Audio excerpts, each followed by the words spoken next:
Grandma is dead. She died 3 years ago. That's what my son told his children about me, while I was alive and waiting for their visits. When my 14-year-old granddaughter found my Facebook profile and called me sobbing, I realized the betrayal went far deeper than I could have imagined.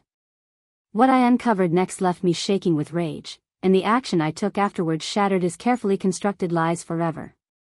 I'm glad to have you here. Follow my story until the end and comment the city you're watching from so I can see how far my story has reached. I never thought I'd spend my 73rd birthday alone in a cramped studio apartment in Clearwater Springs, refreshing Facebook every few minutes and hoping for a message that would never come. But that's exactly where I found myself on a cold November afternoon, wrapped in a threadbare cardigan, staring at photos of grandchildren I hadn't seen in over 3 years. My name is Beatrice Holloway, though most people who knew me back when I had a life called me B. I used to be someone. I used to matter to people. I used to have a family. Now I'm just an elderly woman living on a fixed income in a 400-square-foot apartment overlooking a laundromat, spending my days watching other people live their lives through a screen. The irony isn't lost on me. I spent 40 years as a pediatric nurse at Riverside Children's Hospital, caring for other people's children, making sure they were safe and healthy and loved. I gave everything I had to that job, and I gave even more to my own son. His name is Nathaniel, Nathan to everyone else, but always Nathaniel to me. He was my only child, my miracle baby, born after 3 miscarriages and years of heartbreak. His father, Gerald, left us when Nathaniel was barely 6 years old. Just walked out one Tuesday morning saying he needed to find himself, whatever that meant. He found himself in Nevada with a blackjack dealer named Candy, and I found myself working double and sometimes triple shifts to keep our small house in Maplewood Heights and put food on the table. I never remarried. Never even dated seriously. Every ounce of energy I had went into raising Nathaniel and building a life for us. I worked the night shift so I could be home when he got back from school. I saved every penny I could for his college fund. I went without new clothes, without vacations, without anything that wasn't absolutely necessary so that he could have opportunities one never did. And he succeeded. God, did he succeed. Full scholarship to Westfield University, then a master's degree in finance. By the time he was 30, he was working as a senior investment advisor at Blackstone and Partners, one of the most prestigious firms in Sterling City.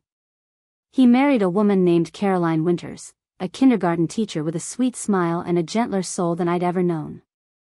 They bought a beautiful colonial house in Thornbury Estates, the kind of neighborhood I used to drive through and dream about when Nathaniel was little. And then came the grandchildren. 3 perfect blessings that made every sacrifice I'd ever made feel worth it.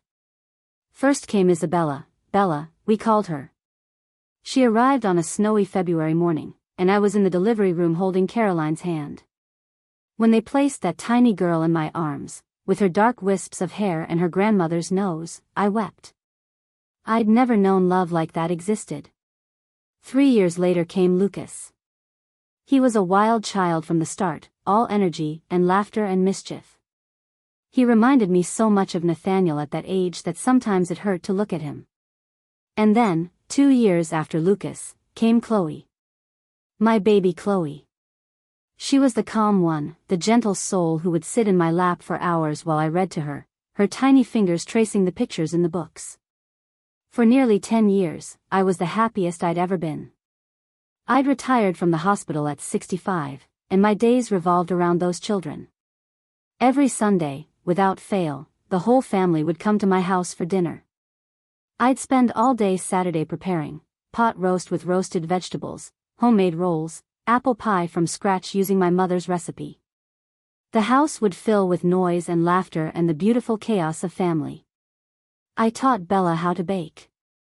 We'd spend Saturday afternoons in my kitchen, flour dusting everything, making cookies and cakes and teaching her the recipes that had been passed down through generations of Holloway women. She was so proud when she mastered my chocolate chip cookies, the ones with the secret ingredient that made them extra chewy. Lucas and I were gardening partners. He'd help me plant tomatoes and peppers in the small garden behind my house, getting dirt under his fingernails and asking a million questions about how seeds turned into food. In the summer, We'd sit on the back porch eating sun-warmed tomatoes straight from the vine, juice running down our chins. And Chloe, sweet Chloe, would curl up beside me every visit and beg for stories. Not from books, but stories about when her daddy was little, about her great-grandparents, about the family history that connected her to something bigger than herself. Those years were everything to me. After decades of sacrifice and loneliness, I finally had what I'd always dreamed of, a family that loved me, grandchildren who lit up when they saw me, a son who called me just to chat, a daughter-in-law who thanked me for being such a wonderful grandmother. And then, slowly, everything started to change. It began about 4.5 years ago with small things I tried not to read too much into. Sunday dinners started being postponed. "The kids have a soccer tournament," Nathaniel would say. "Can we do next week instead?" Next week would become the week after, which would become, "I'll call you when our schedule clears up." Birthday visits became shorter.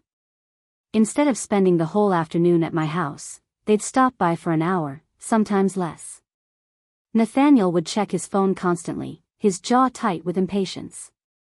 Caroline would make excuses about needing to get home, about having errands to run.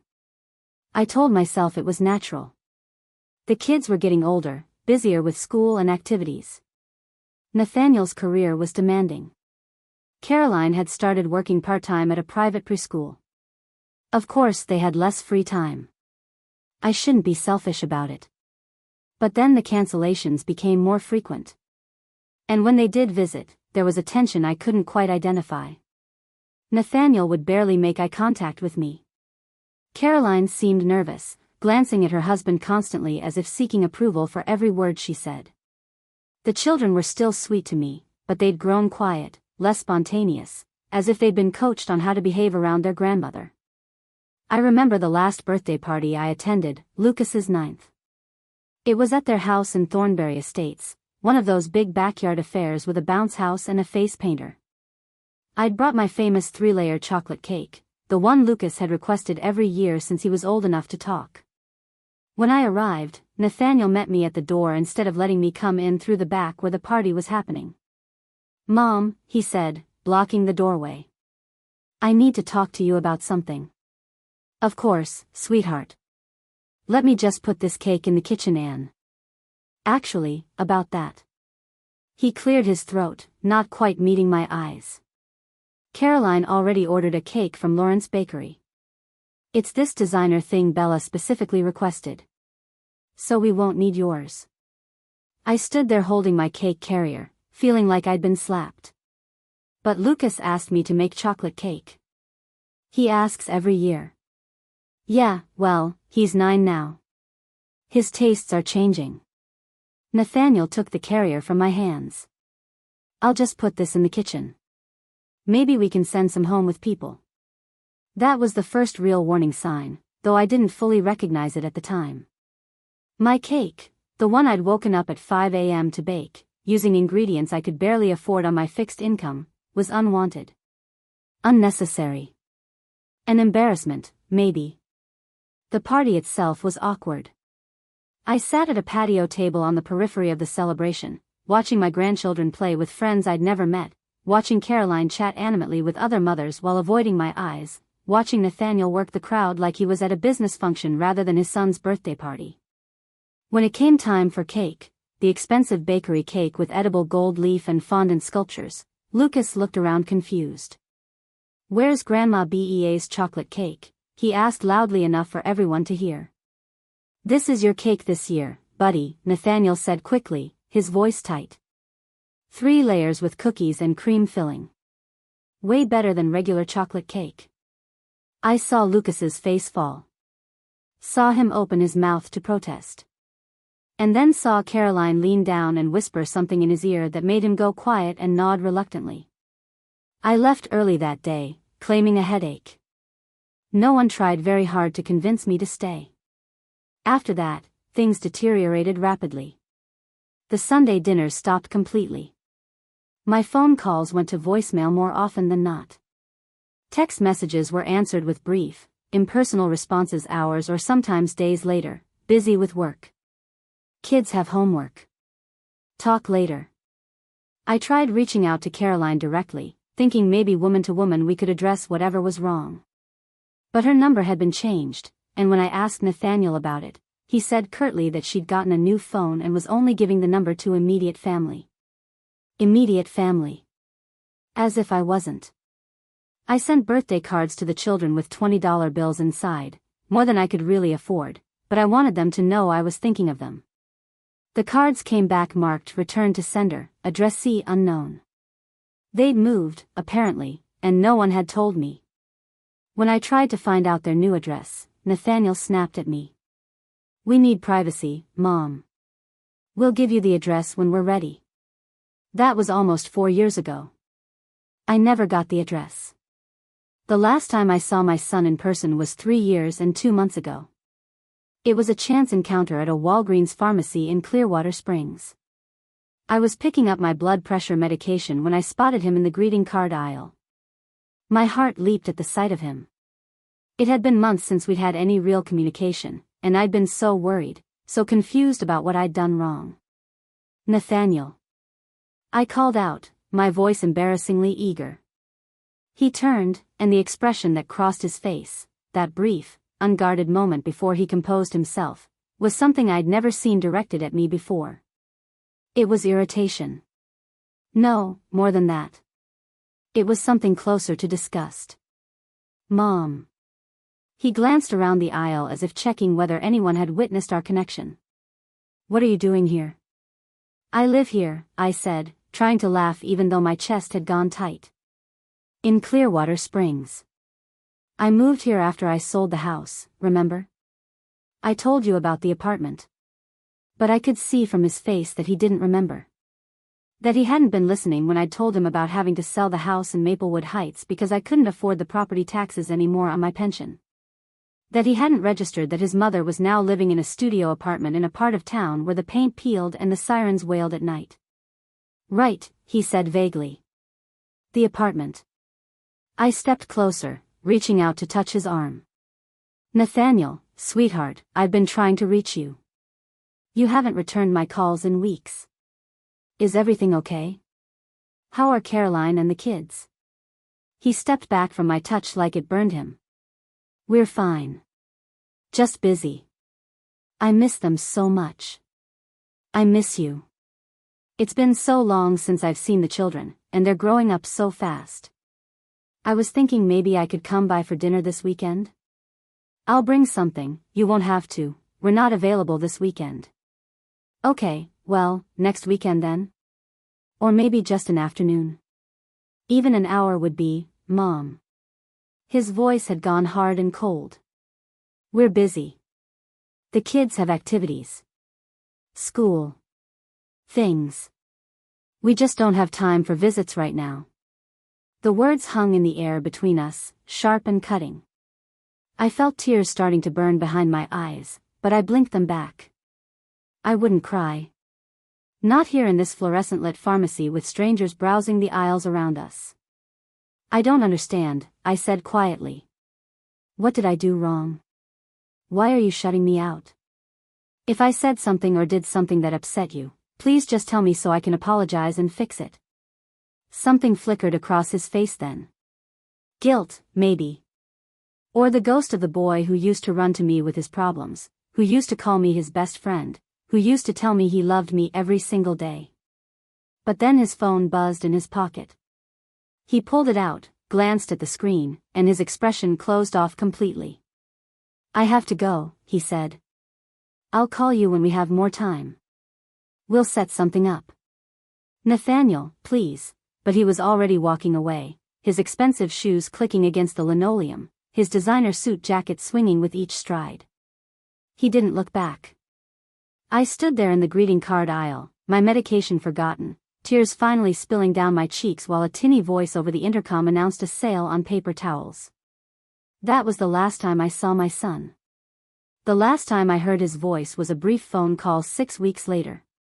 He'd called from an unknown number, probably from his office, I thought, and when I'd answered breathlessly, pathetically grateful to hear from him, he'd been clipped and businesslike. "Mom, I need you to stop calling." "What?" "Nathaniel, you're calling too much. You're texting too much. It's overwhelming for us, and it's upsetting the kids. But I barely call anymore. Maybe once a week, and only because you never call me back. Once a week is too much. We need space. We need you to respect our boundaries. But I'm your mother. I'm their grandmother. I have a right to, you have the rights we give you, he'd said, and his voice had been so cold, so utterly devoid of affection that I barely recognized it. And right now, we're asking for space. If you can't respect that, then we'll have to cut off contact entirely. Nathaniel, please, I don't understand what's happening. Why are you doing this? Just talk to me. Tell me what I did wrong so I can, goodbye, Mom. He'd hung up. I called back immediately. The line went to voicemail. I called again. Voicemail. I sent text messages begging him to explain, to give me a chance, to let me see the children. The messages showed as delivered but never read. Eventually, I realized I'd been blocked. My son had blocked his own mother. That was 2.5 years ago. For months afterward, I spiraled into a depression that frightened me. I stopped leaving my apartment except to buy groceries or pick up medications. I stopped showering regularly. I stopped eating properly. I would sit for hours in the dark, trying to understand what I'd done to deserve this. Replaying every interaction, every conversation, every moment I'd spent with Nathaniel and his family, searching for the fatal flaw that had made them decide I wasn't worth keeping. Had I been too clingy? Too demanding? Too poor an embarrassment to their upwardly mobile lifestyle? I tortured myself with these questions, and the not knowing was almost worse than the rejection itself. Eventually, my neighbor Mrs. Kowalski, a widow in her 80s who lived in the apartment next door, noticed that I hadn't been picking up my mail. She knocked on my door one morning and wouldn't leave until I let her in. She took one look at me, unwashed hair, stained nightgown, empty eyes, and said, "Oh honey, we're getting you some help." Mrs. Kowalski probably saved my life. She dragged me to her church's grief support group. She brought me casseroles and sat with me while I cried. She forced me to shower and put on clean clothes. She introduced me to other women who'd been estranged from their adult children, and slowly, very slowly, I began to accept that I might never get answers. That I might have to learn to live with this gaping wound in my heart. 6 months ago, Mrs. Kowalski convinced me to join Facebook. "All the kids are on there," she said, showing me her own profile with pictures of her grandchildren in Minnesota. "Maybe if your son sees you being happy and social, he'll reach out." I wasn't sure I believed that, but I created a profile anyway. Partly because Mrs. Kowalski was relentless in her encouragement, and partly because some small, desperate part of me hoped she was right. I found Nathaniel's profile almost immediately. It was public, he'd never been one for privacy settings, and scrolling through it was like peering through a window into a life I'd been forcibly excluded from. There were photos of the children at soccer games and dance recitals. Lucas had grown so tall he was nearly as big as his father now. Bella looked so grown up, so poised and beautiful, nothing like the little girl who used to help me bake cookies. And Chloe, God, Chloe looked like a completely different child. She'd gone from a shy, clingy 5-year-old to a confident 8-year-old with long braids and a gap-toothed smile. They'd lived 3 years of life without me. 3 years of birthdays and holidays and ordinary days and milestones and moments I'd never get back. But it wasn't just the children's growth that caught my attention. It was the woman in the photos with them. Caroline was gone. Completely absent from every photo. And in her place was someone new. Her name was Sienna Ashford, according to the profile tags. She looked to be in her early 30s, with glossy dark hair that fell in perfect waves past her shoulders, a figure that suggested regular gym sessions and expensive personal trainers, and a wardrobe that screamed money.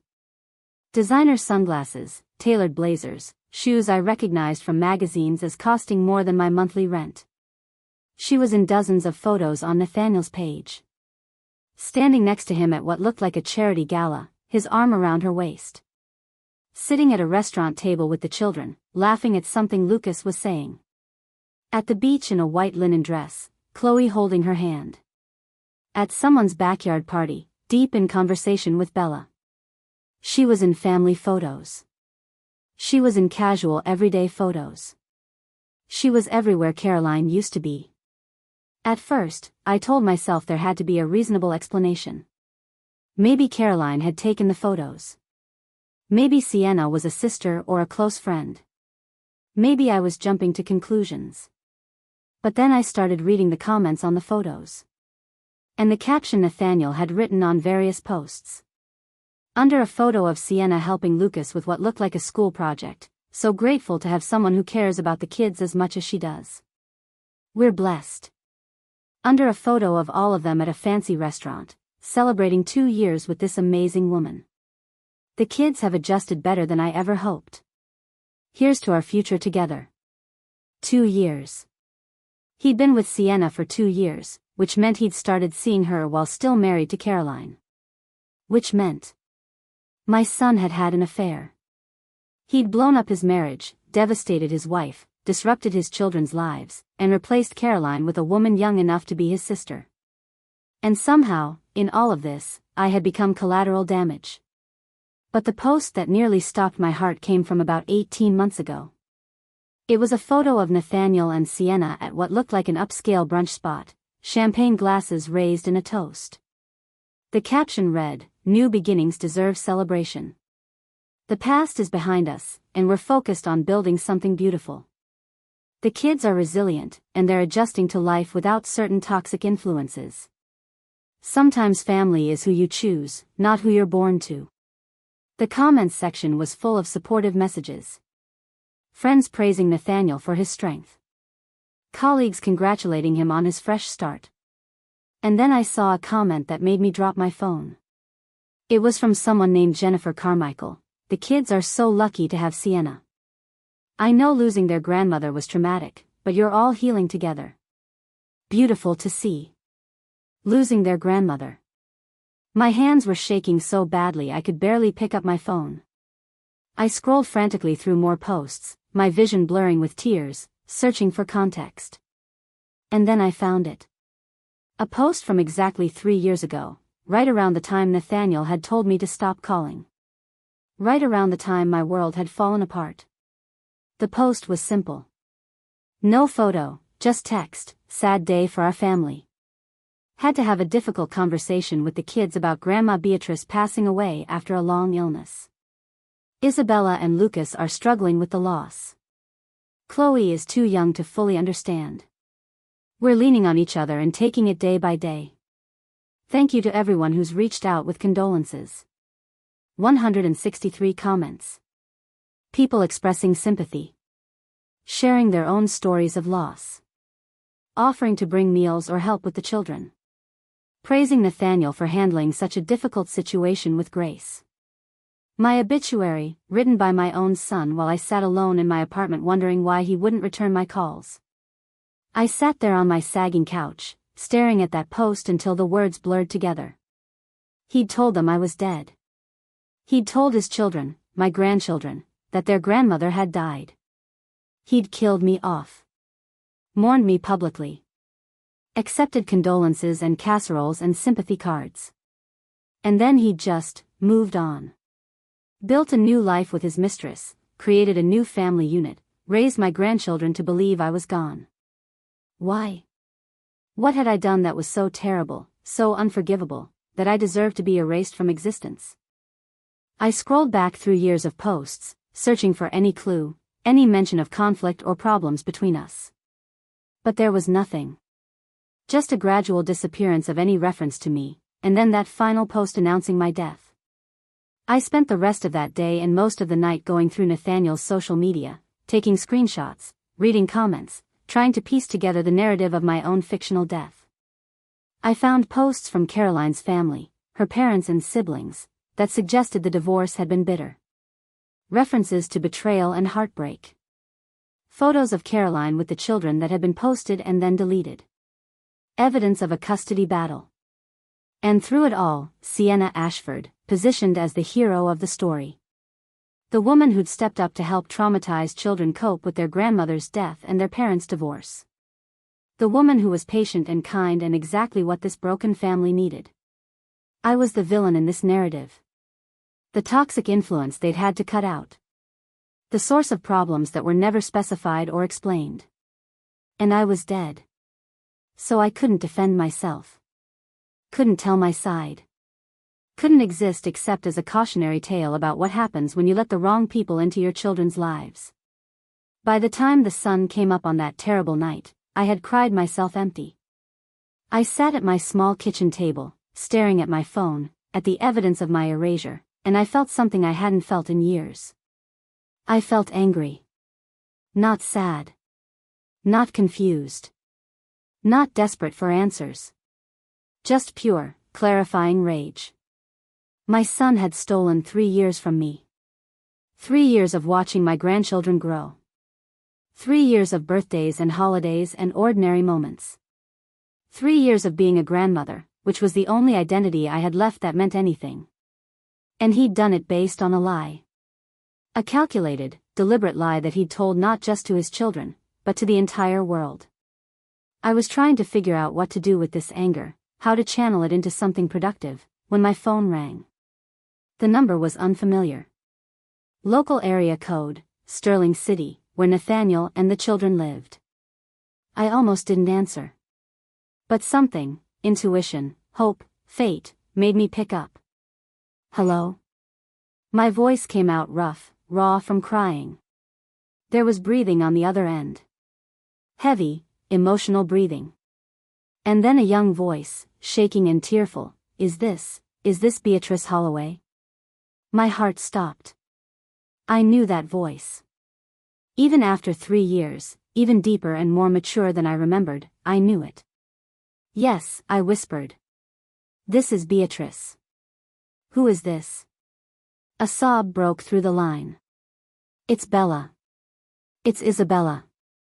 Grandma B, is it really you? The world tilted sideways. I couldn't breathe. Couldn't think. Couldn't process what I was hearing. Bella? I choked out. Bella, baby, is that really you?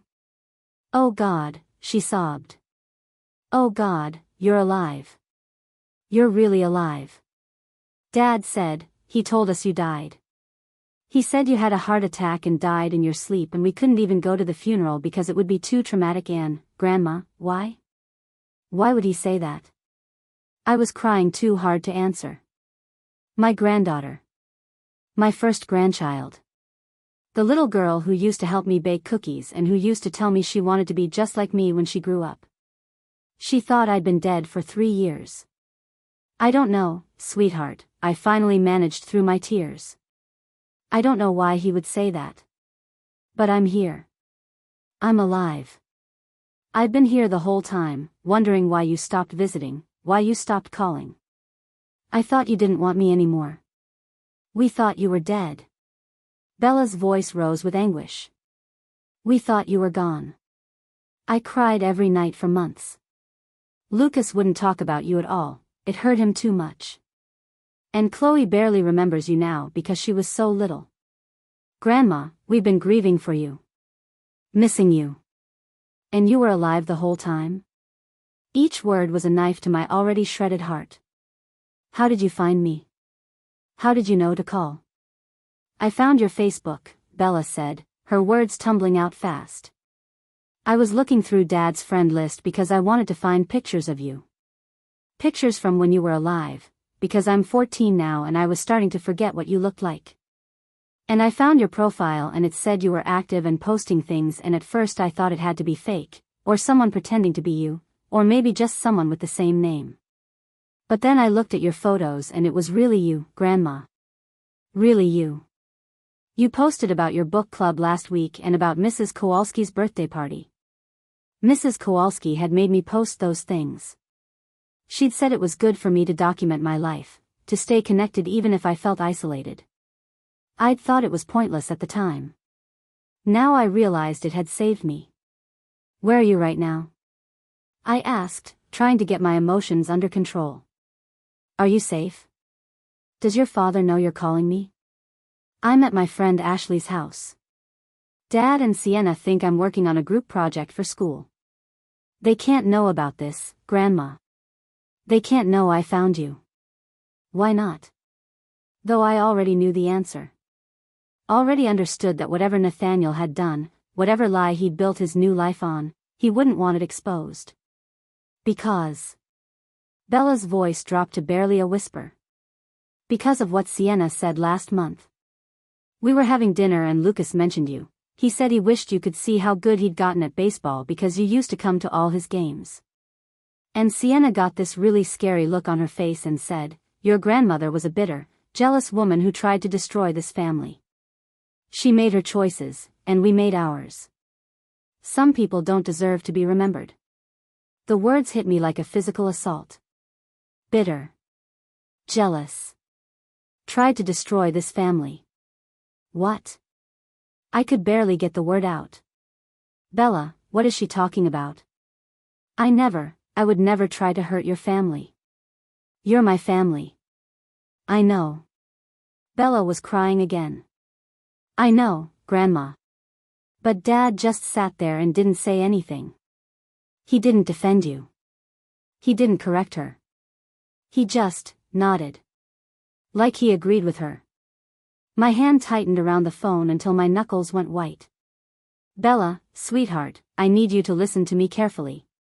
Something very wrong has happened here. Your father has told a terrible lie, and I don't understand why, but I'm going to find out. I'm going to fix this. How? Bella sounded so young, so scared. Dad controls everything. Sienna controls everything. Lucas and Chloe don't even know I'm talking to you. If Dad finds out. What? What will he do? A long pause. I don't know. But he's different now, Grandma. He's not like he used to be. He's cold. He gets angry really easily. And Sienna. Another pause. Sienna doesn't like it when we talk about the past. About Mom. About you. About anything from before. A chill ran down my spine. Bella, has anyone hurt you? Are you safe? We're not in danger or anything. It's not like that. It's just wrong. Everything feels wrong. And now I find out that you've been alive this whole time, that we could have been visiting you, that Dad lied to us about you being dead. Grandma, what do I do? First, you don't tell anyone about this call. Not Lucas, not Chloe, and definitely not your father or Sienna. This has to stay between us for now, okay? Okay. Second, I need you to give me your phone number. A way to reach you that your father doesn't monitor. This is my friend Ashley's phone. But I can get a burner phone. Madison's older sister got one when her parents were being strict. I can do that. Good. Do that. And Bella? My voice broke. I love you so much. I never stopped loving you. Not for one single day. She was crying again. I love you too, Grandma. I missed you so much. We all missed you so much. We talked for another 20 minutes, my granddaughter filling me in on 3 years of life I'd missed. She told me about starting high school, about making the volleyball team, about her struggle with algebra and her love of English class. She told me about Lucas's obsession with baseball and Chloe's interest in dance. She told me about Caroline, about how they saw their mother every other weekend, about how Caroline had moved to an apartment in Riverside Hills and seemed sad all the time. And she told me about Sienna. About how Sienna had gradually inserted herself into their lives, taking over more and more of Caroline's role.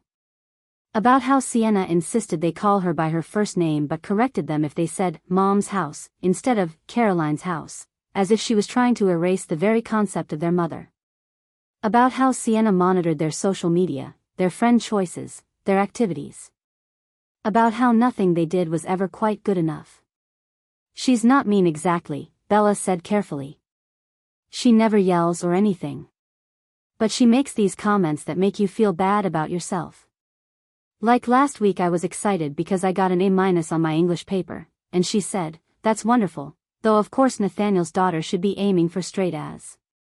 Like my accomplishment wasn't good enough.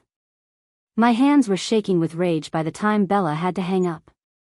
She promised to get a burner phone within the next few days and call me from that. She promised not to tell anyone about our conversation. And she promised to be careful. After we hung up, I sat in my apartment as afternoon faded to evening, staring at my phone and feeling something fundamental shift inside me. For 3 years, I'd accepted my exile. I'd believed that somehow, in some way, I must have deserved it. That I must have failed as a mother, must have done something terrible to warrant being cut out of my son's life so completely. But I hadn't failed. I hadn't done anything wrong. My son had built his new life on a lie. He'd told his children their grandmother was dead so he could play house with his mistress without the inconvenience of his actual mother pointing out his moral failures. He'd erased me so completely that even my grandchildren had grieved my loss. And Sienna, this woman I'd never met, this homewrecker who'd destroyed my son's marriage and traumatized his children, had the audacity to call me bitter and jealous. To poison my grandchildren against my memory. They thought they could get away with it because I was supposed to be dead. Supposed to be silent and gone and conveniently unable to contradict their narrative. But I wasn't dead. And I was done being silent. The first week after Bella's phone call was the longest of my life. Every hour felt stretched and distorted, time moving like molasses while my mind raced at lightning speed. I barely slept, barely ate, barely did anything except replay our conversation over and over, analyzing every word, every pause, every tremor in my granddaughter's voice. She thought I was dead. They all thought I was dead. For 3 years, my grandchildren had lived with the grief of losing me while I sat alone in my apartment wondering why they'd abandoned me. The cruelty of it was almost incomprehensible. Mrs. Kowalski noticed the change in me immediately. She knocked on my door the morning after Bella's call, carrying her usual offering of coffee and pastries from the bakery down the street. "Beatrice," she said, studying my face with her sharp eyes. "Something's happened. You look different. Focused." I let her in and, for the first time, told someone the whole story. About Nathaniel's abandonment. About finding his Facebook and discovering Sienna. About the post announcing my death. And finally, about Bella's call. Mrs. Kowalski listened without interrupting, her weathered hands wrapped around her coffee cup, her expression growing darker with each revelation. "That bastard," she said when I finished, and the vulgarity was so unexpected from this proper church-going woman that I actually laughed. "That absolute bastard. And this Sienna woman? She's poison. Mark my words, Beatrice.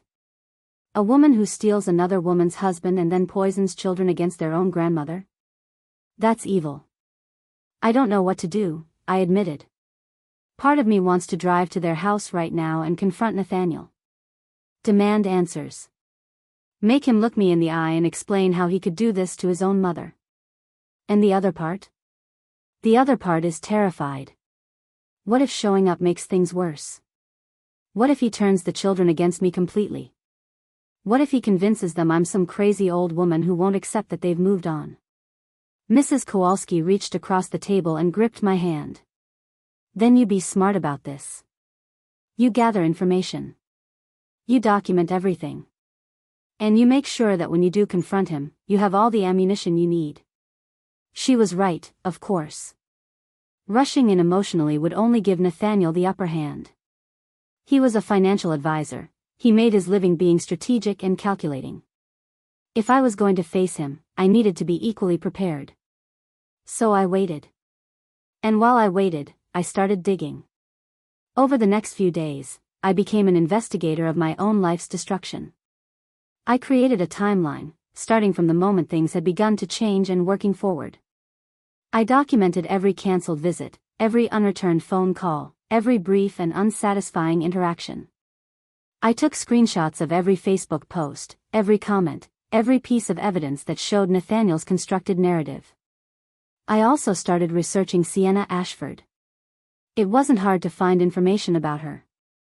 Unlike Nathaniel, who kept some aspects of his life private, Sienna's social media presence was extensive and public.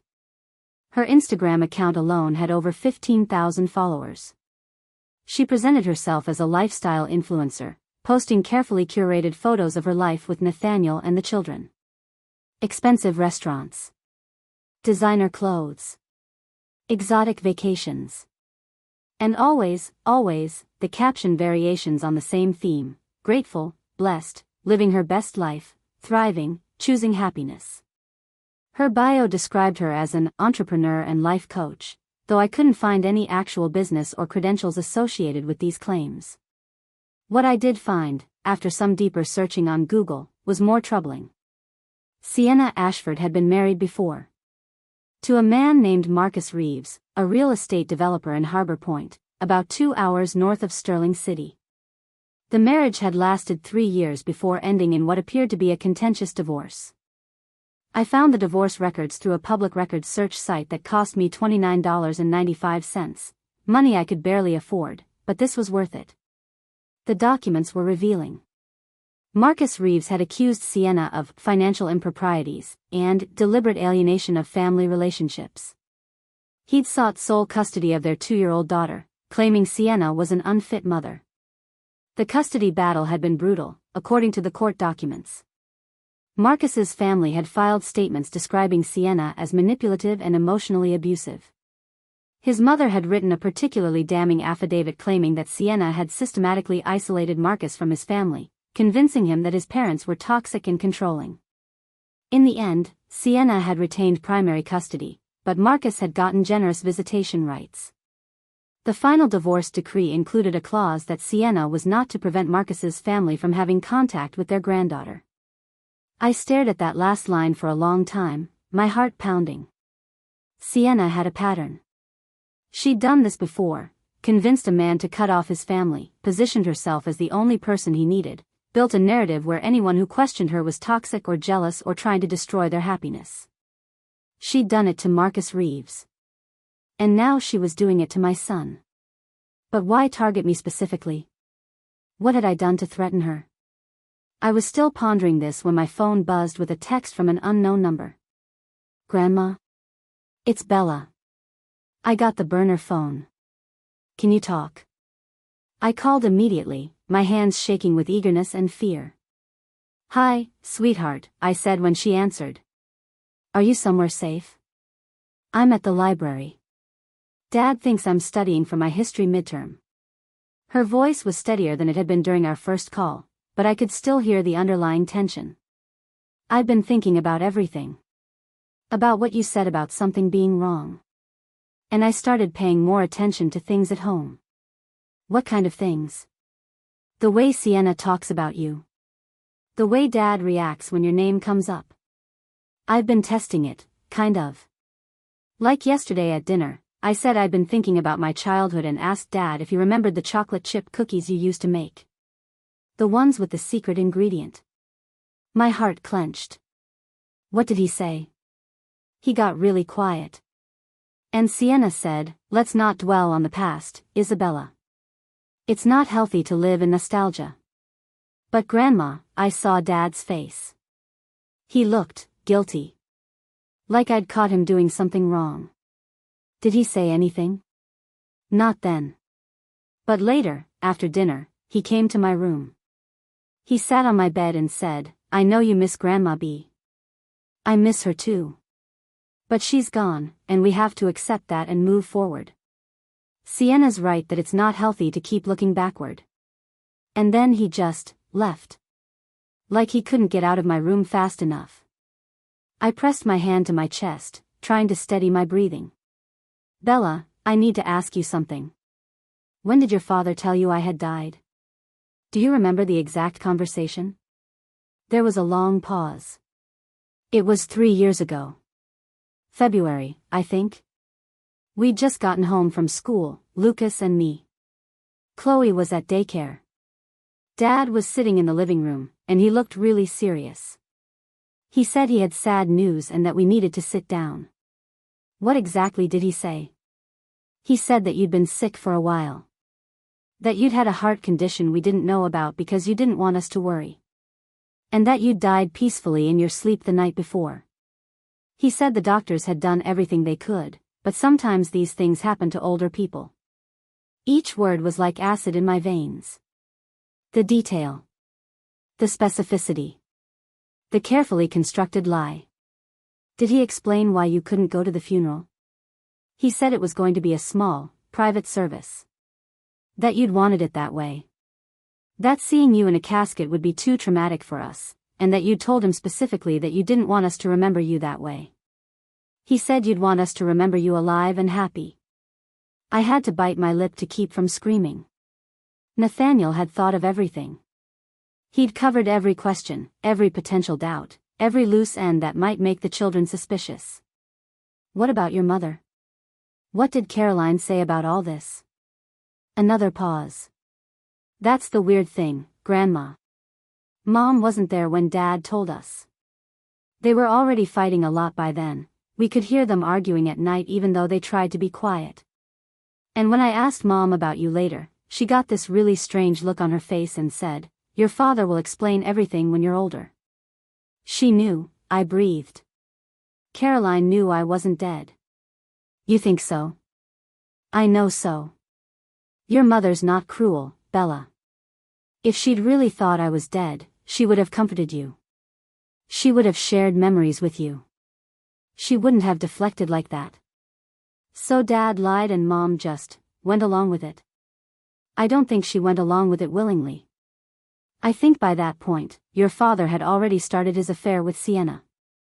I think your mother was trying to hold the marriage together and didn't have the strength to fight him on everything.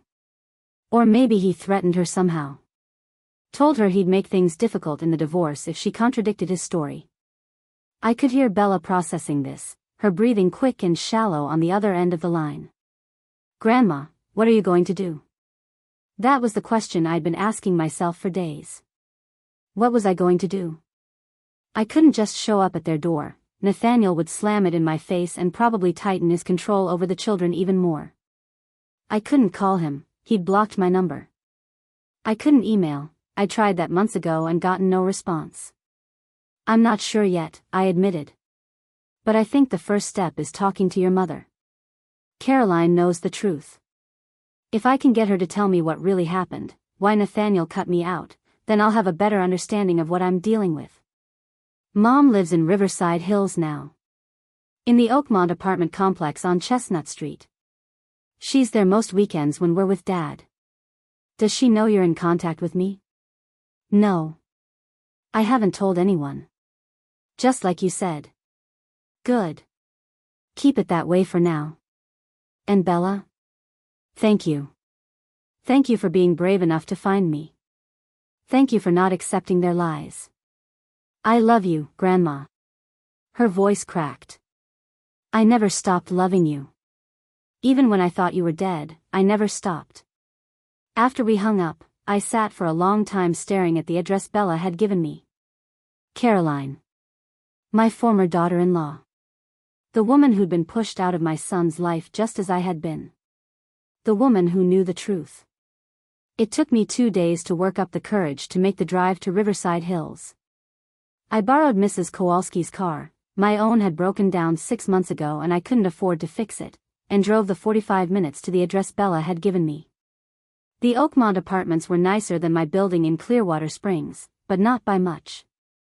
They were clearly a step down from the colonial house in Thornbury Estates. I found Caroline's unit number, 2C, and stood outside her door for a full 5 minutes before I could make myself knock. She answered on the third knock, and the shock on her face when she saw me was almost comical. Beatrice? She looked like she'd seen a ghost. Which, in a way, she had. Oh my God. Beatrice. Hello, Caroline. My voice came out steadier than I felt. I think we need to talk. She glanced behind her nervously, then stepped out into the hallway, pulling the door mostly closed behind her. You shouldn't be here. If Nathaniel finds out, Nathaniel told his children I'm dead, Caroline. He's been telling everyone I'm dead for 3 years. I think we're past the point of worrying about what he thinks. Her face crumpled, and suddenly she was crying. Not delicate tears, but huge, gulping sobs that shook her entire body. I'm so sorry. I'm so sorry. I wanted to tell you. I wanted to tell the kids the truth. But he threatened, can we go inside? Please. I need to understand what happened.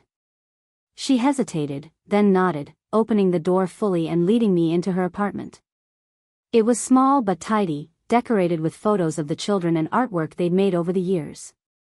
I noticed immediately that there were no photos of Nathaniel. He'd been systematically removed from the visual history of their family.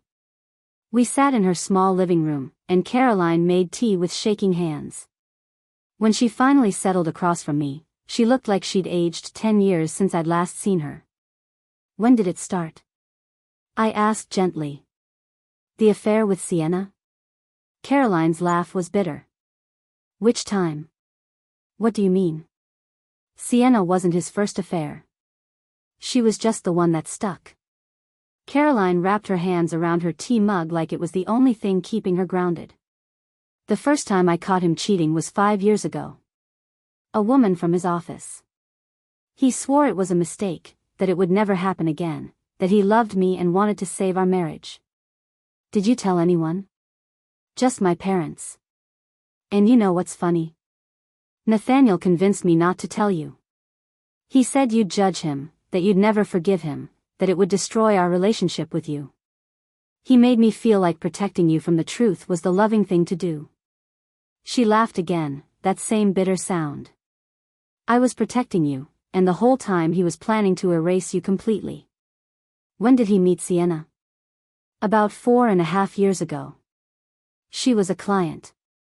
Came in for financial advising after her divorce from her first husband.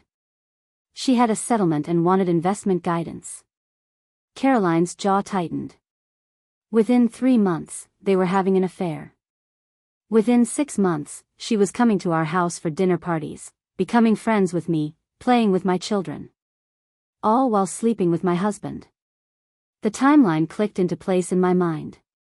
4.5 years ago was exactly when Nathaniel had started pulling away from me. When the Sunday dinners had started getting cancelled. When everything had started to change. I found out about them a little over 3 years ago, Caroline continued. I found text messages on his phone. They were planning to be together. Talking about how to handle the situation. How to transition the kids to accepting her. And Beatrice, her voice dropped to barely a whisper. They were talking about you. My blood ran cold. What about me?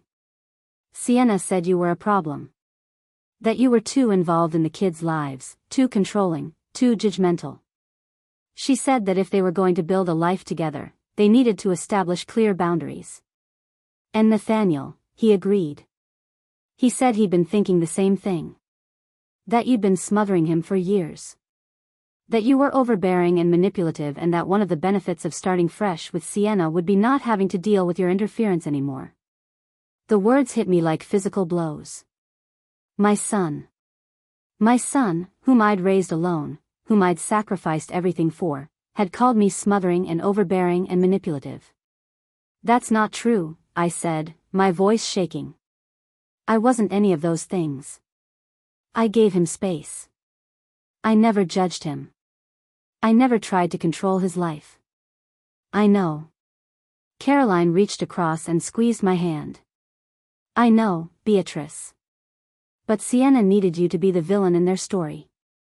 She needed there to be obstacles to overcome, enemies to defeat. It made their affair feel more justified. More romantic. They weren't just two selfish people destroying a family, they were star-crossed lovers fighting against unfair opposition. So he just agreed to cut me out? Just like that? Not immediately. At first, when I confronted him about the affair, he said he'd end it. He promised to go to marriage counseling, to work on our relationship, to be a better husband and father. And for a few weeks, he tried. But Sienna wouldn't let go. She kept calling, texting, showing up places she knew he'd be. She was relentless. Caroline stood and walked to the window, staring out at the parking lot below. The final straw came about 3 months after I'd confronted him. I told him I was considering telling you about the affair. That I needed support, and you were the only person I trusted who knew us both. And he completely lost it. What did he do? He said that if I told you, he'd make sure I never saw my children again. He'd paint me as an unstable, vindictive woman trying to poison his relationship with his mother. He'd fight for full custody and make my life a living hell. And then he said, her voice broke. He said that if I stayed quiet about you, if I went along with his plan to distance himself from you gradually, he'd be more generous in the divorce settlement. He'd agree to joint custody. He wouldn't fight me on everything. What plan? What was he planning to do? Caroline turned back to face me, tears streaming down her cheeks. He was going to ghost you. Just slowly stop responding to your calls, stop attending family events, stop bringing the kids around. He figured eventually you'd give up trying. And when the divorce happened, no one would question why you weren't involved in his new life. You'd just be the mother he'd naturally drifted away from. But that's not what happened. No. Because Sienna decided ghosting wasn't enough. She wanted you completely gone. Not just distant, but erased. She convinced Nathaniel that as long as you were alive somewhere, you were a threat. You might try to contact the kids when they got older. You might tell them stories that contradicted the narrative she was building. You might poison them against her. I felt sick. So they decided to kill me off. I didn't know they were planning it. I swear, Beatrice, I didn't know. The divorce was finalized, and I was so focused on surviving that, on trying to help the kids adjust to the separation. And then one day, Nathaniel called and said he'd told the children you'd died. He'd already posted about it on Facebook.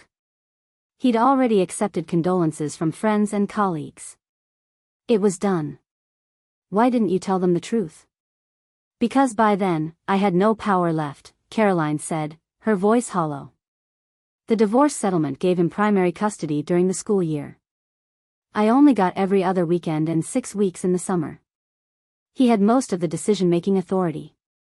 And when I confronted him about the lie, he said that if I tried to tell the kids the truth, he'd go back to court and claim I was trying to confuse and manipulate them. He'd fight for sole custody and make sure I barely saw them at all. So you chose your access to your children over the truth? Yes. Caroline's face was anguished. I chose my children. I chose being able to see them every other weekend over correcting his lie. I told myself that when they were older, when they were legally adults, I could tell them the truth and they'd understand. But in the meantime, I couldn't risk losing them completely. I wanted to be angry with her. Part of me was angry with her. But looking at this broken woman who'd been systematically destroyed by my son and his mistress, I couldn't quite manage it. She'd been a victim too. Another casualty of Nathaniel and Sienna's selfishness. Have you seen how he treats the children? Caroline asked suddenly. Have you talked to them? I've talked to Bella. She found my Facebook and called me. Caroline's eyes widened. Does Nathaniel know? No. She's been careful. But Caroline, she told me some troubling things about how Sienna treats them. The comments she makes. The way she controls their lives. It's worse than you know, Caroline said quietly. The kids don't tell me everything because they know it upsets me and they're trying to protect me. But I've pieced things together from what they do say. Sienna is systematically erasing me from their lives just like she erased you. She monitors their phone calls with me. She makes disparaging comments about me that Nathaniel never corrects. She's convinced Lucas that I'm weak and unreliable. She's told Chloe that I abandoned the family because I didn't love them enough. That's parental alienation. That's illegal. It is.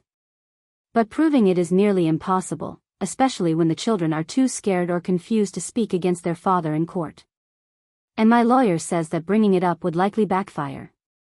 Nathaniel has money, connections, and a pristine public image. I'm the ex-wife living in a small apartment, working part-time, struggling to make ends meet. Who do you think the judge would believe?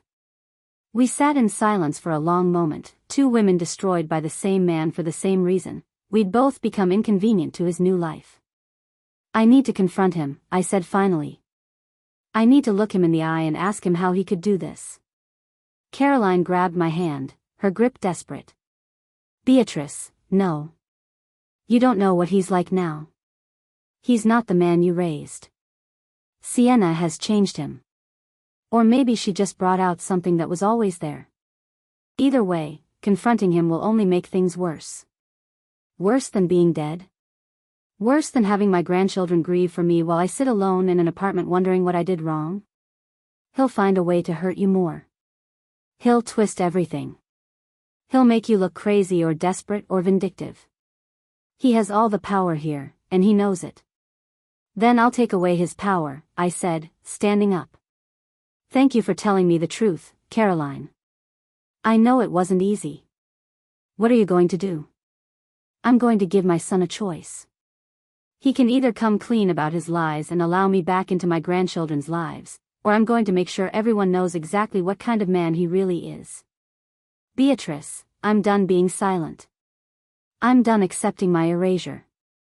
He killed me off to make his life easier. It's time he learned that I refuse to stay dead. I left Caroline's apartment with a newfound sense of purpose. I had the truth now. I understood the full scope of my son's betrayal. And I was ready to fight. But I needed a plan. A strategy. I couldn't just show up at Nathaniel's door and expect him to suddenly develop a conscience. Men like him, men who could look their children in the eye and lie about their grandmother's death, didn't respond to appeals to decency. They responded to consequences. Over the next week, I prepared for war. I documented everything Caroline had told me, recording our conversation, with her permission, so I'd have her testimony. I compiled all the Facebook posts, all the evidence of Nathaniel's constructed narrative. I researched parental alienation and grandparents' rights. I found a lawyer who offered free initial consultations and made an appointment. And I stayed in daily contact with Bella through her burner phone. She became my eyes and ears in Nathaniel's house, reporting back on the dynamics between him and Sienna, on how they treated the children, on any mention of me or Caroline. What she told me painted a progressively darker picture. Last night at dinner, Sienna was talking about her life coaching business, Bella reported one evening. She said she specializes in helping people cut toxic people out of their lives. That sometimes the most loving thing you can do is protect your peace by removing negative influences, even if they're family. And your father just sat there listening to this? He nodded along. Like he agreed with every word. And then Sienna looked right at me and said, sometimes children don't understand these decisions until they're older. They think family is everything. But family is only valuable if they add to your life rather than draining from it. Grandma, I think she knows I've been asking questions. I think she's warning me. A chill ran down my spine. Be careful, Bella. Don't give her any reason to suspect you found me. I'm trying. But it's hard. Every time she talks about how blessed they are, how perfect their life is now, how grateful the universe is to have removed obstacles from their path, I want to scream that I know she's talking about you. That I know you're alive. Soon, sweetheart. Soon you won't have to pretend anymore. The breaking point came 2 weeks after my conversation with Caroline. I'd been carefully considering how to approach Nathaniel, weighing different strategies, trying to anticipate his responses.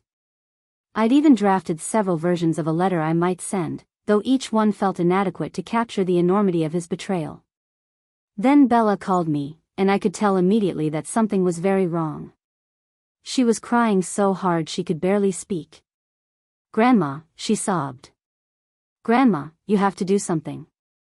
Please. Bella, honey, what happened? Are you hurt? It's Chloe. Sienna did something to Chloe, and Dad just let her, and I tried to stop it but, slow down. Take a breath. Tell me what happened. Through her tears, Bella told me a story that made my blood boil. Chloe had apparently been asking questions about me. Specifically, she'd found an old photo album in the attic, one that Nathaniel had apparently forgotten to throw away, full of pictures of me with the children when they were younger. Chloe brought it downstairs and asked Dad who the woman in the pictures was. Bella said. She didn't recognize you because she was so little when you supposedly died. And Dad looked like he was going to be sick. He tried to take the album away, but Chloe held onto it and said, "This lady looks nice. She's holding me like she loves me. Who is she?" What did Nathaniel say? He was frozen. Just completely frozen. And then Sienna walked in and saw the album and she just snapped. She grabbed it out of Chloe's hands and said, "This is trash. These are pictures of someone who doesn't matter anymore." And Chloe started crying and said, "But she's in pictures with us. She matters." And Sienna said, "She was your grandmother and she's dead. Dead people don't matter. We don't keep shrines to the past in this house." I was gripping the phone so hard my hand ached. "Tell me she didn't." She ripped up the album, Grandma. Right in front of Chloe. Tore every picture into pieces. And Chloe was screaming and crying and trying to save the pictures, and Sienna just kept ripping them up and saying, "The past is the past. We live in the present. Your grandmother is gone and dwelling on her is unhealthy." Where was Nathaniel during all this? Just standing there. Watching. Chloe ran to him crying, begging him to make Sienna stop, and he just looked away. Like he couldn't even face her. And after Sienna finished destroying the album, she took all the pieces and threw them in the fireplace and burned them. Every single picture of you with us. Gone. I couldn't speak. Couldn't breathe. Those pictures were the only physical evidence that I'd ever been part of my grandchildren's lives. The only proof that once upon a time, I'd been their grandmother and they'd been my world. "I'm so sorry, Grandma," Bella sobbed. I tried to stop her. I yelled at her that she had no right. And she looked at me with this cold expression and said, "I have every right. I'm the mother in this house now. And if you can't accept that, maybe you need to spend less time here and more time at your mother's apartment contemplating what it means to be part of this family." Did she threaten you? She didn't have to. The message was clear. Accept her rules, accept her version of reality, or lose access to Dad and our house and everything. "Grandma," Chloe cried herself to sleep. She kept saying she wanted to remember the nice lady in the pictures. And I couldn't tell her. I couldn't tell her that the nice lady is you and that you're alive and that you love her. I had to lie and say the lady probably wouldn't want her to be sad. That was it. That was the moment I stopped trying to be strategic or careful or measured in my response. Sienna had crossed a line. She'd emotionally abused my 8-year-old granddaughter, destroyed irreplaceable family memories, and done it all with my son's silent approval. I was done playing defense. It was time to go on the attack. "Bella," I said, my voice steady despite the rage coursing through me. "I need you to do something for me. Can you do that? Anything. I need you to invite me to your father's house." "What?" "Grandma, how? You're 14. You have rights. You have a voice. Tomorrow, I want you to tell your father that you'd like to have a family meeting. Tell him you've been thinking about your future, about your family, about how you want things to be. Tell him it's important. Make him say yes. He won't listen to me. He will if you make it clear that you're not asking. Tell him that you've been doing some thinking and you need to discuss it with him and Sienna together. Be mature. Be calm. Be insistent. Can you do that?" "I think so." "But Grandma, what are you planning?" "I'm planning to come back from the dead," I said. "And I'm planning to make sure your father faces every single consequence of his lies."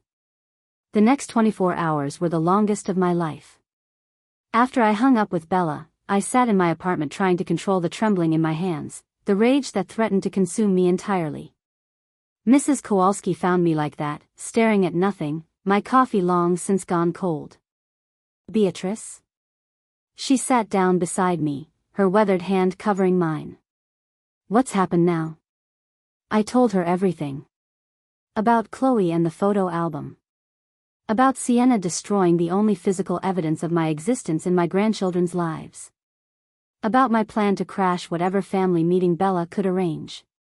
That's dangerous, Mrs. Kowalski said quietly. You don't know how he'll react. What if he calls the police? What if he turns the children against you completely? Then at least they'll know I'm alive, I said. At least they'll know their father is a liar.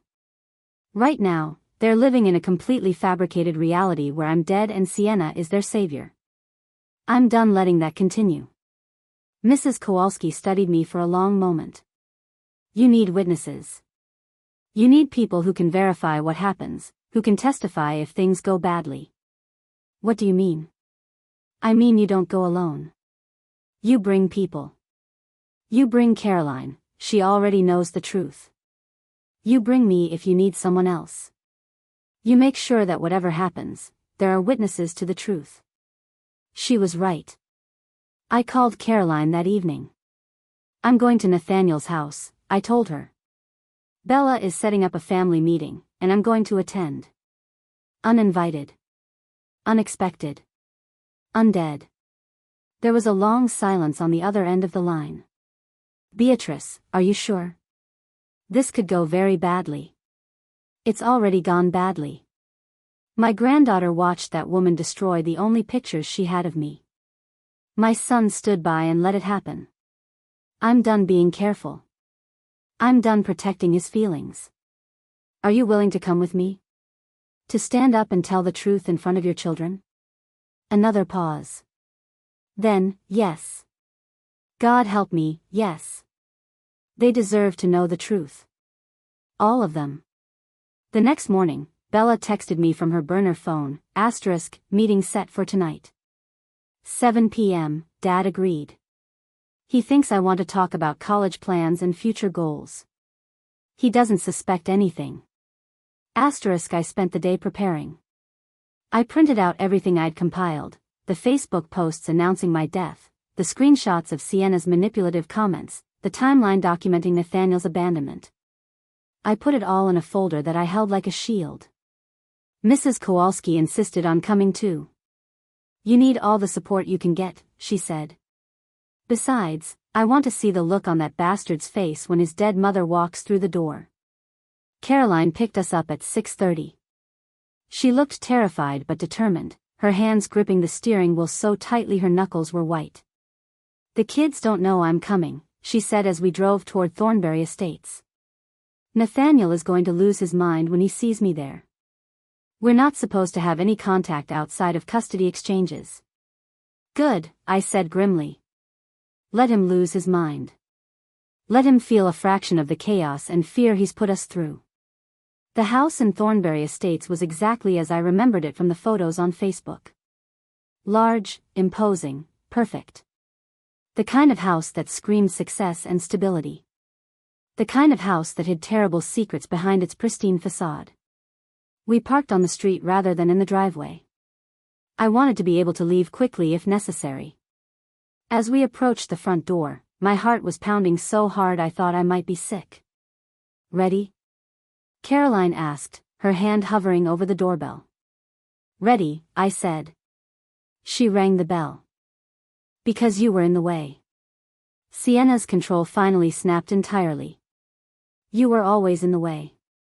Nathan needed to move forward with his life, and you were this constant reminder of his past. His failed first marriage. His working-class background. His obligation to an elderly mother who had nothing to offer but demands for attention and time. Sienna, stop, Nathaniel said weakly, but she ignored him. Do you know what it's like trying to build a new life with someone when their mother is constantly there, constantly judging, constantly making him feel guilty for choosing happiness over duty? You were a burden, Beatrice. An embarrassing, needy, suffocating burden. And the kindest thing Nathan could have done was cut you out cleanly instead of stringing you along with occasional visits that just prolonged everyone's misery. The silence that followed was deafening. Even Nathaniel looked shocked at what Sienna had said, at the venom she'd revealed. Is that what you think? I asked quietly, looking at my son. Is that what I was to you? A burden? An embarrassment? Nathaniel opened his mouth, closed it, opened it again. Mom, it's not that simple. It's exactly that simple, I said. Either I was your mother who loved you and deserved your respect, or I was a burden you needed to eliminate. Which was it, Nathaniel? You don't understand the pressure I was under, he said, and I could hear him trying to convince himself as much as me. The expectations. The need to maintain a certain image for my career, for my clients. Having a mother who lived in a rundown apartment in Clearwater Springs, who couldn't afford nice clothes or cars, who looked and acted like she came from poverty. I came from poverty because I spent every penny I had on you, I said, my voice shaking. I worked double shifts for years so you could have opportunities. I went without so you could have everything. And then, when you'd climbed high enough that I became an embarrassment, you threw me away like garbage. That's not fair, fair? My voice rose to a shout. You want to talk about fair? You told your children I was dead. You made them grieve for 3 years while I sat alone wondering what I'd done wrong. You let that woman, I pointed at Sienna, destroy the only pictures they had of me. And now you want to talk about what's fair?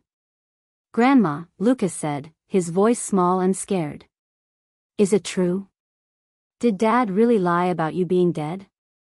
I turned to look at him, this grandson I hadn't seen in years, who'd grown from a little boy into a young man without me. Yes, sweetheart. It's true. I've been alive this whole time.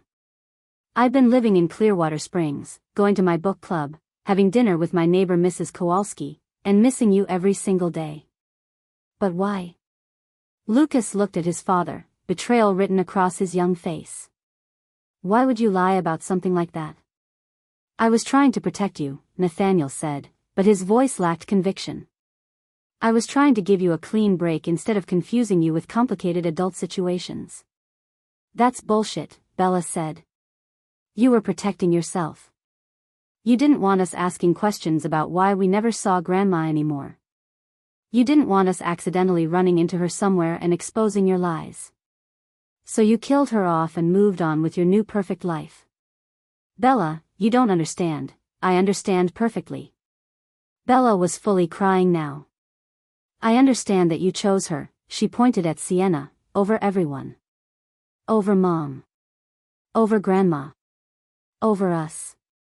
Because we weren't convenient anymore. Because we reminded you of who you used to be before you got rich and important. That's not true, Nathaniel said, but he couldn't meet his daughter's eyes. Chloe had crept closer during the argument. She was staring at me with wide, uncertain eyes. Are you the nice lady from the pictures? She asked in a small voice. The one who was holding me? I knelt down so I was at her eye level, even though my knees protested. Yes, sweetie. That was me. I'm your grandma Beatrice. But Dad said you died. I know. But I didn't. I've been here the whole time, wanting to see you, wanting to be part of your life. Why did Dad say you were dead if you weren't? It was the question none of the adults wanted to answer. The question that cut through all the justifications and excuses and laid bare the fundamental cruelty of what had been done. Because sometimes adults make very bad choices, I said carefully. Sometimes they do things that hurt people, and they don't know how to fix it, so they just keep lying and pretending everything is okay. That's enough, Sienna said. Chloe, come here. Right now. But Chloe didn't move. She kept staring at me. You look like the lady in the pictures. You have the same smile. That's because I am that lady. And I've missed you so much. I don't remember you, Chloe said, and the simple honesty of it broke my heart. But I wanted to remember. I tried to keep the pictures, but Sienna ripped them up. I know, sweetheart. But maybe, if your father allows it, we can make new memories. New pictures. That's not going to happen, Sienna said. Nathan, tell them. Tell them they need to leave. But Nathaniel was staring at his children, at Bella's furious tears, at Lucas's betrayed confusion, at Chloe's innocent questions, and something in his face was crumbling. You told me she wouldn't care, he said to Sienna, his voice hollow. You said she was old and would probably die soon anyway, so it didn't matter if we cut her out. Nathan, don't, you said she was holding me back. That I couldn't be the man I was supposed to be with her constant needs dragging me down. You made it sound so reasonable. So necessary. It was necessary, Sienna insisted. Look at what's happening right now. Look at the chaos she's bringing into our home. This is exactly why we needed her gone. I'm not the one who brought chaos, I said. You did.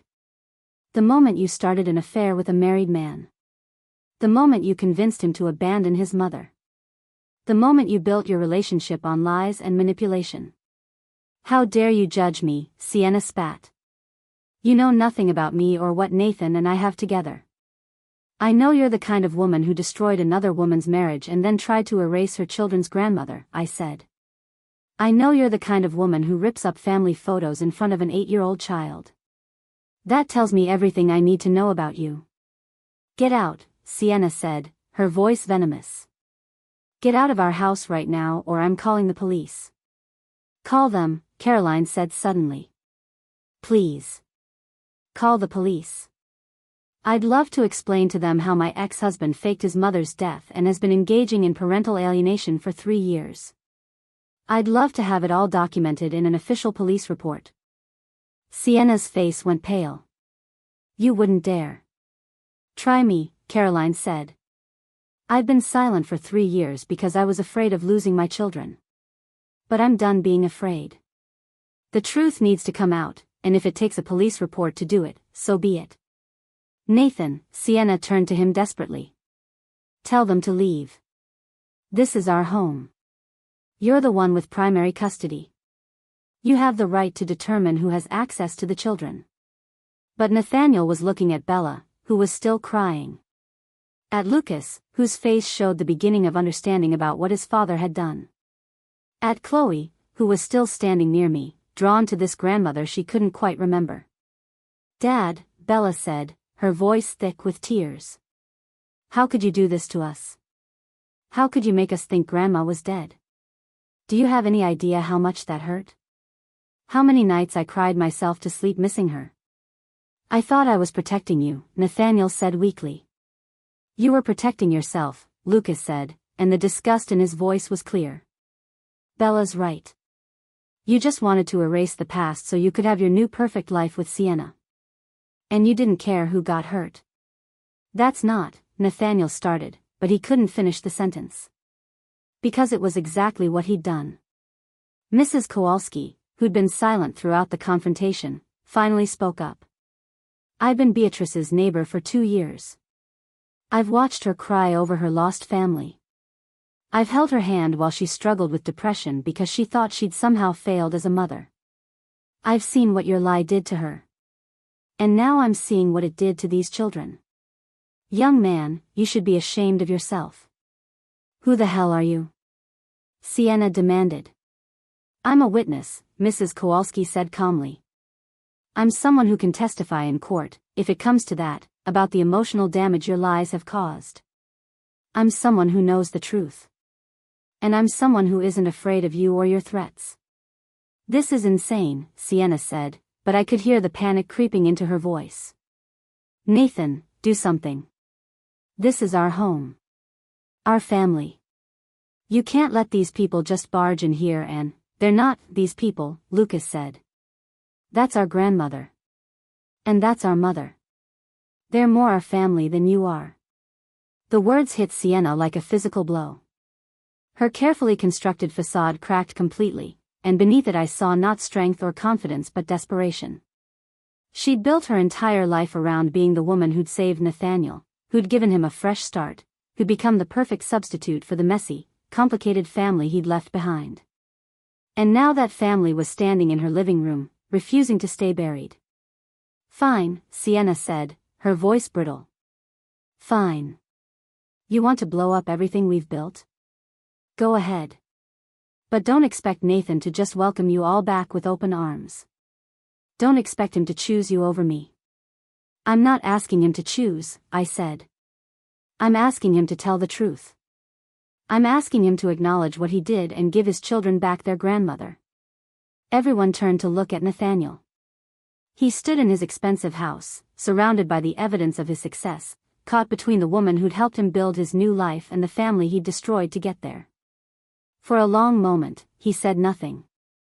Then, slowly, his shoulders sagged and he sank down onto the bottom step of the staircase, his head in his hands. "I'm sorry," he said, his voice muffled. "God, Mom, I'm so sorry." "Sorry isn't enough," I said. "Sorry doesn't give me back 3 years with my grandchildren. Sorry doesn't undo the grief you made them feel. Sorry doesn't fix the damage you've done." "I know." He looked up at me, and I saw tears in his eyes. "I know it's not enough. But I don't know what else to say. I don't know how to make this right." "You start by telling the truth," Caroline said. "You post on Facebook that you lied. That your mother is alive. That you made a terrible mistake and you're trying to fix it." "I can't do that," Nathaniel said. "My career, my reputation, is worth more than your integrity?" I asked. "Is worth more than your relationship with your children?" "Nathan, don't listen to them," Sienna said urgently. "They're trying to manipulate you. They're trying to destroy everything we've built together." "What we've built is based on lies," Nathaniel said, and there was something broken in his voice. "Everything is based on lies. The perfect family. The fresh start. All of it is just a lie built on top of other lies." "That's not true," Sienna insisted. "What we have is real. What we have is, based on my betraying my mother and lying to my children," Nathaniel finished. "Jesus, Sienna. What did we do? What did I do?" "You chose happiness," Sienna said.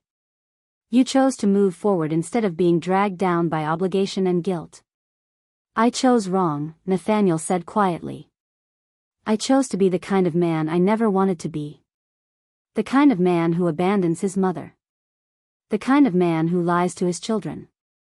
The kind of man who destroys his family because it's inconvenient." He looked at me, and in his eyes I saw genuine remorse. But I also saw fear. Fear of the consequences.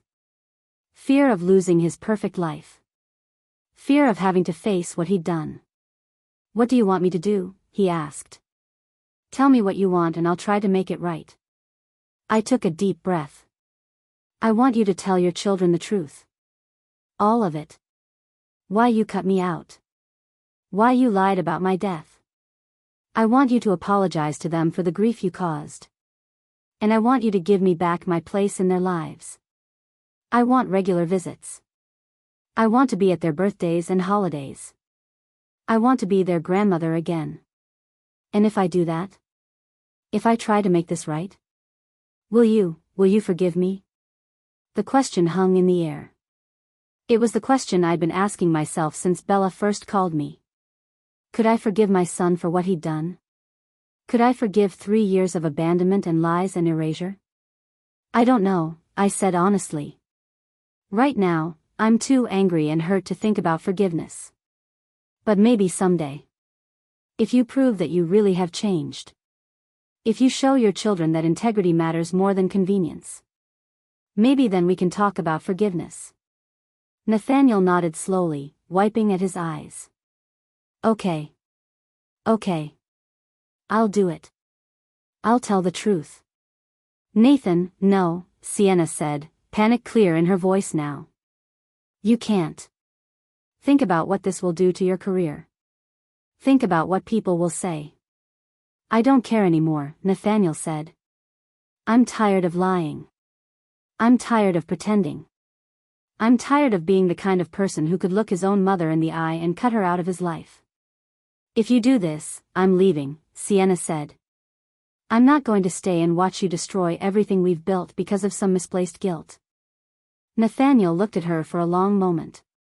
"Then leave." The words fell like stones. Sienna stared at him in disbelief. "What? If you can't understand why this needs to happen, if you can't see why lying to my children was wrong, then maybe you should leave. Maybe we don't belong together after all. You're choosing them over me?" Sienna's voice rose with hysteria. After everything I've done for you? After everything we've built together? You helped me build a lie, Nathaniel said. A beautiful, perfect, expensive lie. But it's still a lie. And I'm done living in it. Sienna looked around at all of us, her perfect facade completely shattered. She looked small suddenly, and desperate, and very young. You'll regret this, she said to Nathaniel. When your reputation is destroyed and your career is ruined and you're left with nothing but your pathetic family obligations, you'll regret this. Maybe, Nathaniel said. But at least I'll be able to look at myself in the mirror. Sienna grabbed her purse from the table by the door and stalked out, slamming the door behind her so hard the windows rattled. We all stood in silence for a moment, processing what had just happened. Then Chloe tugged on my sleeve. Are you really my grandma? She asked. I knelt down again, ignoring the protest of my knees, and looked into her eyes. I really am. Will you come to my dance recital next week? The simple question, asked with such innocence and hope, broke something loose in my chest. I started crying, not the bitter, angry tears I'd shed for 3 years, but tears of relief and joy and gratitude. I would love to come to your dance recital, I said through my tears. I would love that more than anything in the world. Chloe threw her arms around my neck, and I held her tight, breathing in the smell of her shampoo, feeling the warmth of her small body against mine. Behind her, I saw Bella crying too, and Lucas wiping at his eyes. Caroline was watching with her hand over her mouth, tears streaming down her face. Mrs. Kowalski had pulled out a handkerchief and was dabbing at her eyes. And Nathaniel sat on the stairs, watching his family slowly knit itself back together, watching the consequences of his lies begin to be undone. 3 months later, I sat in Nathaniel's living room, the same living room where everything had exploded, surrounded by my grandchildren. Chloe was curled up beside me on the couch, showing me pictures of her latest dance recital. Lucas was at the dining table doing homework but stopping every few minutes to ask me questions about my day. Bella was in the kitchen making my chocolate chip cookies from the recipe I'd taught her years ago, the recipe she'd almost forgotten. Nathaniel had kept his promise. He'd posted on Facebook, admitting that he'd lied about my death. The post was simple and direct, I need to correct a terrible lie I told 3 years ago. My mother, Beatrice Holloway, did not die. I told people she had passed away because I was ashamed of my own choices and didn't want to face the consequences of cutting her out of my life. I hurt my children by making them grieve for a grandmother who was alive. I hurt my mother by erasing her from our lives. I was wrong, and I'm deeply sorry. I'm working to make amends, and I hope someday to earn back the trust and respect I threw away. The fallout had been significant. Some friends and colleagues had been supportive. Others had distanced themselves, unable to reconcile this confession with the image of the man they thought they knew. Nathaniel's firm had been unhappy about the negative attention, though they hadn't fired him. Sienna had left, just as she'd threatened. Last I heard, she'd moved to another city and was already dating someone new, already building a new perfect life with a new unsuspecting victim. Caroline was there more often now. The custody arrangement had been reworked to be more equitable, and she and Nathaniel were actually communicating civilly about the children's needs. They'd never be friends, but they could be functional co-parents. And me? I saw my grandchildren 3 times a week. I attended school events and recitals and baseball games. I had Sunday dinners with them, sometimes at Nathaniel's house, sometimes at my apartment, though it was cramped, sometimes at Caroline's place. The relationship with Nathaniel was still complicated. We were polite. Sometimes warm. But there was a distance between us that hadn't existed before, a wariness. Trust, once broken so completely, doesn't rebuild quickly or easily. But we were trying. That was something. Grandma, Chloe said, pulling me back to the present. Can you teach me how to knit? Bella said you used to teach her, and I want to learn too. Of course, sweetheart. We can start next week if you'd like. And can we make scarves for everyone for Christmas? Christmas. 3 months ago, I'd thought I'd spend another Christmas alone in my apartment, grieving for a family I thought I'd lost. Now I was planning handmade gifts with my granddaughter, surrounded by the noise and chaos and beautiful mess of family. It wasn't perfect. Nothing ever is.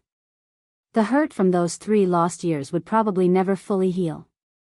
The damage Nathaniel's lies had caused would take years to fully repair. But I was alive in my grandchildren's lives again. I was their grandmother again. I had been brought back from the dead, not by magic or miracle, but by one brave 14-year-old girl who refused to accept the lies she'd been told.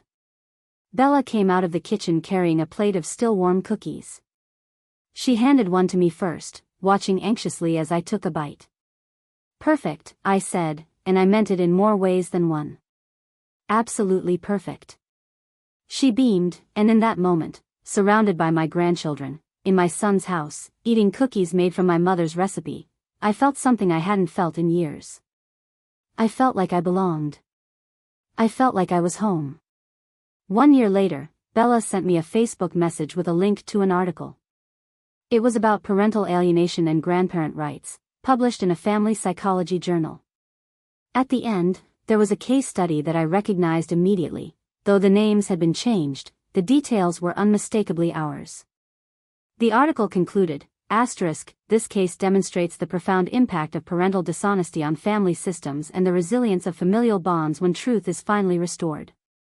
While 3 years of alienation cannot be fully recovered, the family in question has made significant progress in rebuilding trust and connection.